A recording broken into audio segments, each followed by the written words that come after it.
Mom, I can't continue living like this. Ethan and his mom barely let me eat. A sudden SOS call interrupted my distress. Ilana, come back home, I instinctively shouted. Ilana had become worryingly thin. I won't forgive Ethan and his mother, I resolved with determination. Let me introduce myself. I'm Jonna, a 50-year-old housewife. My husband James is 52 and works for a company. Our daughter is turning 26, having graduated from college and landed a job at a major corporation. She started living alone, and James and I were enjoying our life as a couple. Despite her success, Ilana was shy around men and hesitant in relationships. When she finally got a boyfriend, James and I were overjoyed. James kept urging her to bring him over, asking, "What's he like? Bring him home sometime." I cautioned James, "Honey, don't push her. She'll introduce him when she's ready. Let's wait patiently." Ilana soon smiled and said she'd bring Ethan over. "Dad, you kept insisting, so I complained to Ethan. He agreed to come over to meet you, but don't say anything weird to him, okay?" James was visibly delighted when Ethan came to greet us. James and I were nervous, but Ethan's friendly conversation soon eased our tension. Ethan introduced himself, saying, "Hello, I'm Ethan Smith, and I'm seriously dating Ilana with the intention of marrying her." Ilana blushed and said, "Marrying Ethan? You're embarrassing me. You said it was just a casual greeting." James happily told Ilana, "No, it's great that he's thinking about the future. Ethan, I entrust Ilana to you." Their relationship progressed smoothly with our blessing, and Ethan proposed formally 5 months later. Seeing a blushing but happy Ilana made both James and me very happy. I heard Ethan worked for a major bank system company, and James and I discussed how their future seemed secure. As wedding preparations began, Ilana frequently sought advice. One day, she asked, "Hey Mom, how much is the market price for a wedding ring?" "Ethan is planning to buy one for about $10,000. Surprised, I replied. "For wedding rings, maybe about $2,500 each for the couple. I've heard engagement rings are around $3,500. Ilana seemed a bit uneasy. I felt the same way after asking around and reading magazines. Ethan's sense of money was odd. However, when Ilana said, "Ethan insists it's a once-in-a-lifetime thing and wants me to have something nice," I conveniently interpreted it as Ethan wanting to give her a special gift. After some time, the two moved out of their bachelor's residence and into a condominium in New York. The area was very expensive but convenient for commuting.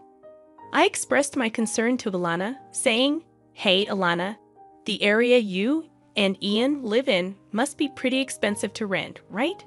Are you going to be able to afford the monthly payments?" She reassured me, "Don't worry, Mom. Ian's working hard and earns a decent salary too. His job requires living near the bank. Ethan is a systems engineer at a bank-rated systems company. If there is a problem, Ethan needs to rush to the site even in the middle of the night. That's why the location had to be close to the bank, within a short taxi ride." Apparently, Ilana explained, "Ethan's company gives a substantial housing allowance, so we're fine. Don't worry, Mom." Not fully understanding the system company's situation, I just accepted it as how things were. Months passed, and I invited Ilana for lunch before her marriage. Ilana and I often went for lunch together. However, after her marriage, when I invited her to join me, she often declined, citing being busy with work or having made other plans. James suggested that maybe she's just busy with her married life, but it didn't seem like Ilana was avoiding me. Over the phone, Ilana said, "Next Saturday." "Oh, that's when Ethan is on a business trip." "Sure, Mom, I can make it. I'll find a place for us." I was a bit thrilled to have lunch with my daughter after half a year. When I finally saw Ilana, she looked a bit pale. Concerned, I said, "Ilana, what's wrong? If you're not feeling well, take it easy. Just stay home and rest, okay?" Ilana reassured me, "No, I'm fine. I've just been tired from MDI overtime lately. Plus, lunch with you might be just what I need to unwind." She managed a weak smile, and we enjoyed a good chat, just the two of us. About 2 hours in, Ilana's phone rang. She looked shocked when she saw the display. Ilana told me, "Mom, I have to go home already. Ethan's mother is calling." She explained that Ivy was at their place. Surprised, I said, "Sorry for keeping you during such a busy time." Ilana reassured me, "It's okay. You can hurry back." Apologizing, Ilana quickly left. Another half a year went by, and during this time, something terrible happened to Ilana. I learned about it from a phone call from her. It was a sad day, and James and I were enjoying our day off. While I was making her tea, suddenly my phone rang. The display showed Ilana. I quickly answered, and Ilana hesitantly started, Mom, it's me. I. She seemed unable to continue, and sensing something was wrong, I asked, "What's the matter? Did something happen?" Ilana remained silent for a while. Patiently, I waited for her to start talking. Eventually, she said, "Mom, I can't live like this anymore. Ethan and his mom barely let me eat.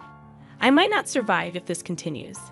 Shocked, I asked, "Are you okay? Sounds like things are really bad. Why don't you come back home?" Ilana seemed undecided. I firmly told her, "If you're feeling unwell, you can just sit around idly. Come back home. We'll talk it over when you get here."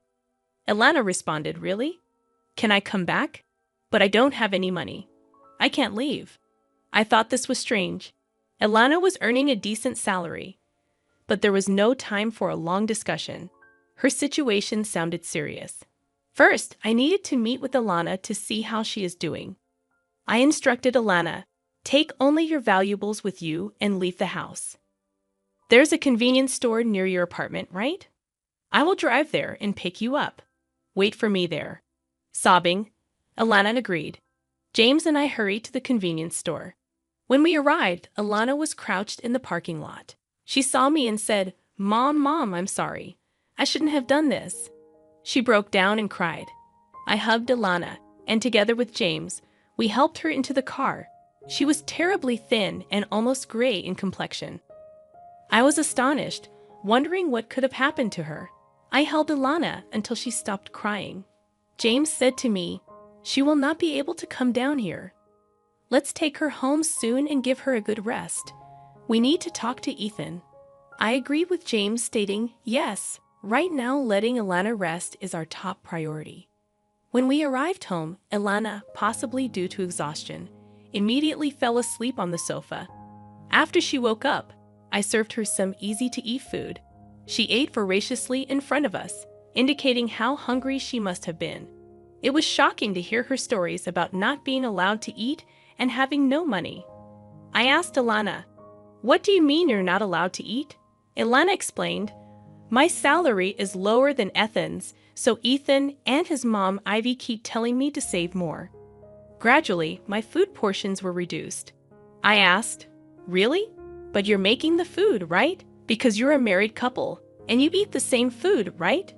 Ilana shook her head, saying, "No. For the past 6 months, Ivy has been cooking Ethan's meals. I'm not even allowed in the kitchen." James asked, "Ellen, Ivy is in your house. This is the first time I'm hearing about this. Does this mean Ivy is staying there all the time?" Ilana explained that Ivy had moved in with them about 6 months ago, and they started living together gradually, right around the time Ilana and I had lunch. Ivy had an argument with her husband and came to stay with Ian for just a week. But then Ethan got mad at his father and told Ivy she could stay indefinitely. I was shocked and glanced at James, who seemed to feel the same. Ilana continued, "Since then, Ivy has been criticizing my budgeting, saying it's all wrong and that I can't manage money at all." After Ivy criticized the budget, she took control of the household finances. Moreover, Ethan did not oppose Ivy at all and instead joined her in blaming me. Now Ivy is controlling Ethan's and my entire salary. Ilana said, "Ivy saw my pay slip and demanded I work more, including overtime. Ivy told me, 'Your salary is much lower than Ethan's. Leave the housework to me and work more. How about doing more overtime?' Ian also told Ilana, 'Yes, that's right. I agree with more overtime. It's nice to have my mom doing the housework. You're lucky, Ilana. Ivy scrutinized Ilana's pay slips, always looking for unnecessary expenses, and eventually found something else to criticize: the cafeteria deductions. Ilana's company has a cafeteria, and lunch costs are deducted from her salary. Ivy told Ilana, "You're spending too much on lunch. I'll make you a lunchbox from now on. Stop eating at the cafeteria." Ilana's attempts to argue were met with attacks from both Ivy and Ethan. Ilana confided, "Whenever I try to speak up, Ivy and Ethan gang up on me. It never ends up being a calm discussion." Ilana said something, but her words were suppressed by Ivy and Ethan. Now, Ethan and Ivy control all of Ilana's salary, leaving her with almost no money of her own. When Ilana wanted to go to the hair salon, Ivy called it extravagant and reluctantly gave her money. Ivy also complained about Ilana's makeup being too expensive, telling her to buy cheaper products.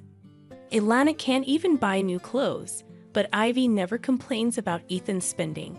Ethan seems to spend money lavishly. Ilana told me the other day Ethan bought a branded watch. He told me that because of his job, he would be treated like an idiot if he didn't wear something decent. Ethan has a reckless way of spending his money. Ilana began to sob as she recalled these painful events. James and I listened in disbelief. Then, Ilana's phone rang. She flinched and turned pale. I instinctively answered the phone for her. It was Ivy. "So, isn't this Ilana's phone? Why is Johnny answering?" Ivy asked. I replied, "Hello, it's been a while. Ilana is not feeling well. I can talk to you on her behalf." Ivy said, "Is that so? Well, all right. Could you tell Ilana to come back home soon?" I replied, "Unfortunately, I can't do that. Ilana is unwell. She'll stay here until she recovers." Ivy retorted, "You're coddling her too much. As a mother, you should educate Ellen properly. She can't manage a budget or do household chores. It's always one problem after another." Struggling to find the right words, I remained silent. Then, Ivy changed the topic, asking, "So, Ilana will be commuting to work from your home?" I replied, "Yes, considering her health, we'll need to discuss this with her company. But for now, she'll be commuting from here." Ivy then said, "Please tell Ilana to return as soon as she's well." I responded, "Excuse me, Ivy, but I think it's necessary for us, including Ethan, to have a discussion about the future living arrangements." Ivy snorted and said, "Fine, we can talk any time," before hanging up. I couldn't understand why Ivy was so confident, but at least Ilana was safe for now. We needed to focus on her health and feelings and plan our next steps. That night, after Ilana went to sleep, James and I discussed the situation. The next day, Ilana was examined at a hospital. As expected, she was underweight and not sleeping well. After talking with her, we decided she should take a leave of absence from work. She enjoyed my cooking, saying it was delicious. I asked her, "What were you eating while living with Ian? What kind of meals did Ivy prepare for you?" Ilana said, "My mother-in-law only cooks for Ethan and herself. I always had bread ends from a local bakery. They sell bread very cheaply. That's what I used to eat." I was shocked. Ellen had been deprived of proper meals, while Ivy and Ethan ate normally, just bread ends. Since 3 months ago, Ivy had stopped her from eating at the company cafeteria. My lunchbox was just bread ends in a container. I was embarrassed, so I ate secretly in the break room when no one was around, Ilana said. Ivy would taunt her about not earning as much as Ethan, saying with her salary, bread ends were all she deserved. She had been living on just bread ends for 3 months. I was shocked, and James, who heard everything, couldn't hide his surprise. Tired from sharing, Ilana lay down to rest. James told me, "This is serious. We need to investigate further. If Ian or Ivy calls again, by some time, I'll gather more information." I told James, "Yes, I think this is going too far." Then James and I began looking into Ilana's circumstances. I started by calling her work colleague, who said, "Recently, Ilana has been doing a lot of overtime and looked pale.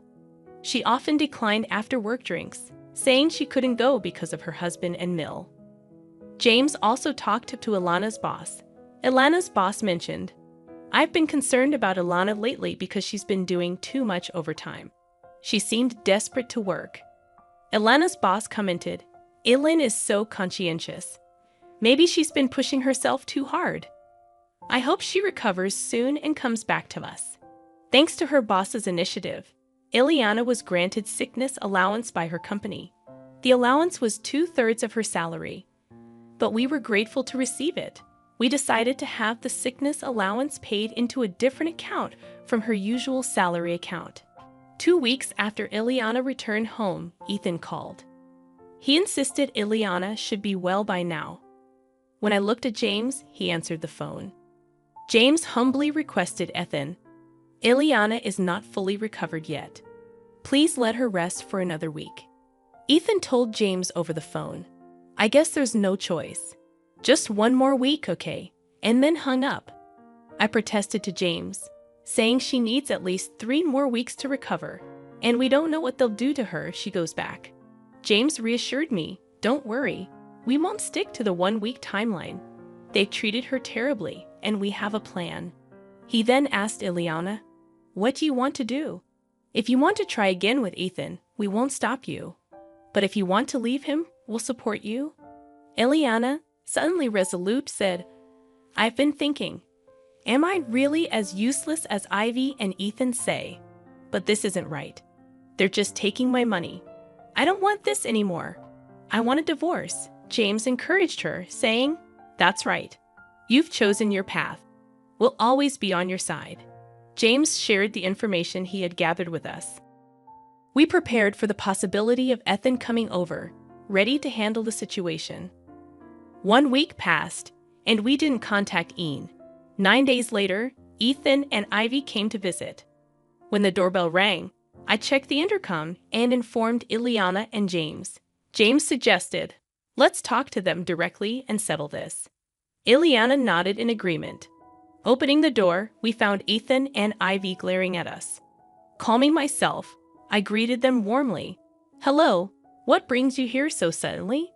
Ethan demanded, "Why hasn't Ilana returned home? It's been a week. You did tell her, right?" Ivy also chimed in. "That's right. You can't do your chores, you can't do your laundry, and you can't even keep your promise to come home. What a mess you are. Parents and children are helpless." Inviting them in, I said, "Let's not talk in the doorway. Please come inside." Reluctantly, they entered. Ilana told them firmly, "I won't return to that house, Ethan. Please, let's divorce. I can't live with you anymore." Ethan threatened loudly, "You think you can just decide that?" But Ilana stood her ground, facing Ethan with resolve.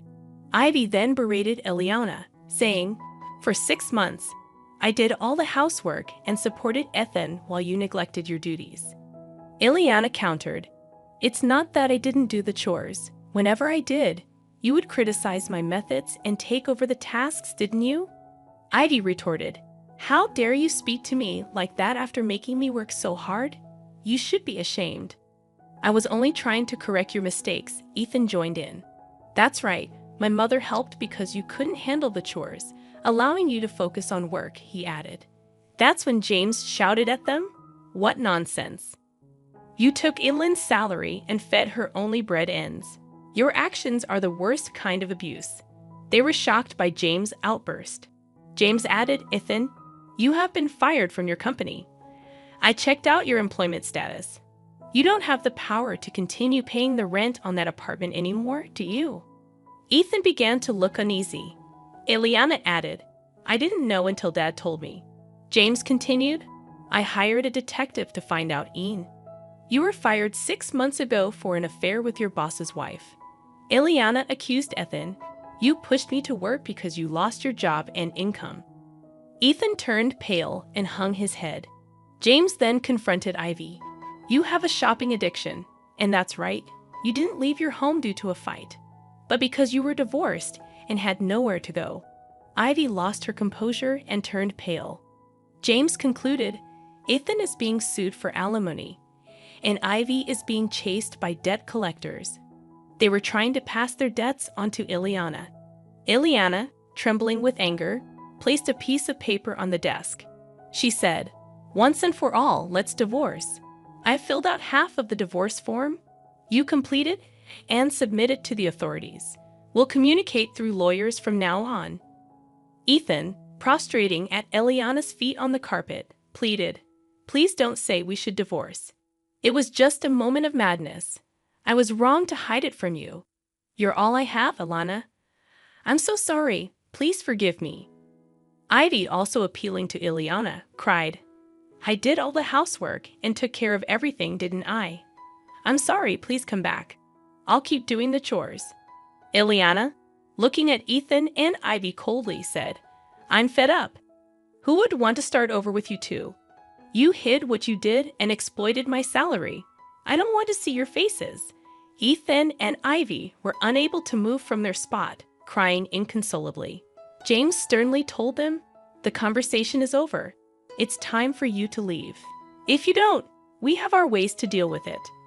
Reluctantly, Ethan and Ivy stood up and left our home defeated. Afterward, with a lawyer's help, Ilana and Ethan officially divorced. Of course, we filed for alimony from Ethan. In addition to hiding his affair, we also added the fact that Ethan did not provide adequate meals to Ilana in the alimony claim. We had a doctor's diagnosis, which served as conclusive evidence against Ethan. Ethan had to move out of the apartment and live in a cheaper one with Ivy. Now he's working day and night to pay the alimony to Ilana, and Ivy, not working, has become the target of Ethan's anger, and they constantly fight. Our lawyer informed us about Ethan and Ivy's current situation. Ilana fully recovered and returned to work. Ilana seems to be enjoying her work more than ever. She apologized to me and James, saying, "I'm sorry for being a burden and coming back home. Thank you for all your help with the divorce. I'll be staying here for a while." I hugged her, saying, "Divorce doesn't matter. The fact that you're alive and well is all that matters to us." James added, "Don't overdo it. You're a hard worker, and sometimes you keep things to yourself too much." Ilana admitted, "I should have talked to you both sooner. I tried to handle too much on my own." Seeing Ilana's smile return was truly heartwarming, and James, who stood by us and fought against Ethan and Ivy, proved to be incredibly reliable. I fell for him all over again. When I told him, he joked, "Then how about showing your gratitude with food? Make my favorite pork cutlets tonight as a family." We've overcome difficulties and will surely face more in the future. But with James and Ilana by my side, I want to support each other as a family.